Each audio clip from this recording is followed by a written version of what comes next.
एक अंतिम सवाल ले लेते हैं निशांत कुमार पर। वो लगातार राजनीतिक बयानों से बचते रहे हैं। निशांत कुमार, उनसे पूछा जाता है तो सामान्य सा जवाब देके वो निकल जाते हैं, लेकिन इस बार उन्होंने तेजस्वी यादव को ये जवाब दिया है, करारा जवाब दिया है जब ये पूछा गया कि तेजस्वी यादव का नीतीश कुमार कॉपी करते हैं। इस पे निशांत कुमार ने कुछ जवाब दिया है, क्या क्या क्या बोला उन्होंने इस पे?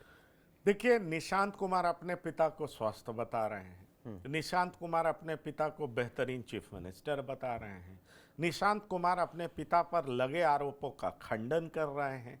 जिस तरह निशांत कुमार अपने पिता के ऊपर लगे आरोपों का, तेजस्वी यादव की बातों का जवाब दे रहे हैं और कह रहे हैं कि फिर से मेरे पिता चीफ मिनिस्टर बनेंगे, उससे एक बात तो साफ दिखाई पड़ रहा है कि निशांत जल्दी ही राजनीति में आ रहा है।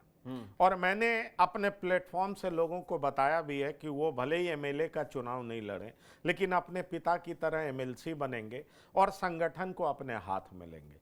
तो जेडीयू को बचाने का अगर एकमात्र फॉर्मूला कोई है तो निशांत कुमार का जेडीयू में एंट्री है। ये मैं नहीं कह रहा हूँ, जेडीयू के समर्थक कहते हैं, उनके लोग कहते हैं, और इसके लिए जो उनके शुभचिंतक हैं, जो उनके पिता के शुभचिंतक हैं, जो पार्टी के शुभचिंतक रहे हैं, वो इस तरह की भाषा का प्रयोग कर रहे हैं। सवाल ये उठता है कि निशांत कब आएंगे।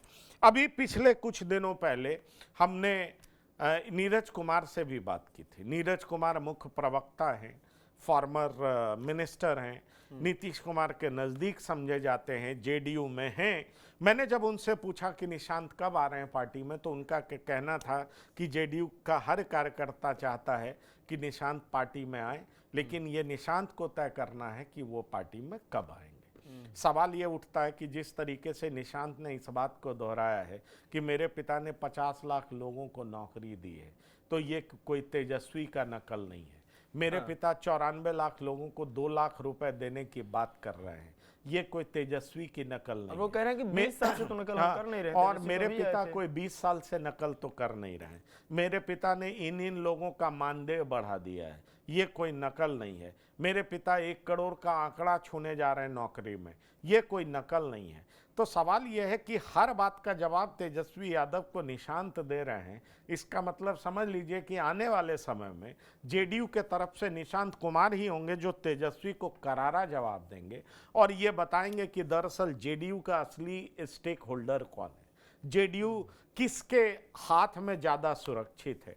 और ये तमाम चीज़ें उन बातों का इंडिकेशन है जो बताता है कि जेडीयू की जो फ्यूचर लीडरशिप है वो निशांत कुमार के हाथों में आने वाली है।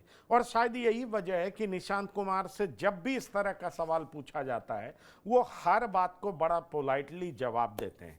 एक बात और देखा गया है अंकित, जो मैं आपसे बताना चाहूँगा, एक नेता की पहली पहचान होती है कि वो जल्दी गुस्से में रिएक्ट नहीं करता, भले ही उस पे आरोप लगे या उसके पिता पर आरोप लगे। निशांत कुमार भी ऐसे ही करते हुए दिखाई पड़ रहे हैं। मतलब ये बात समझा जा सकता है कि परिपक्वता उनमें दिखाई पड़ रही है, वो हर बात का बड़ी शालीनता से जवाब दे रहे हैं।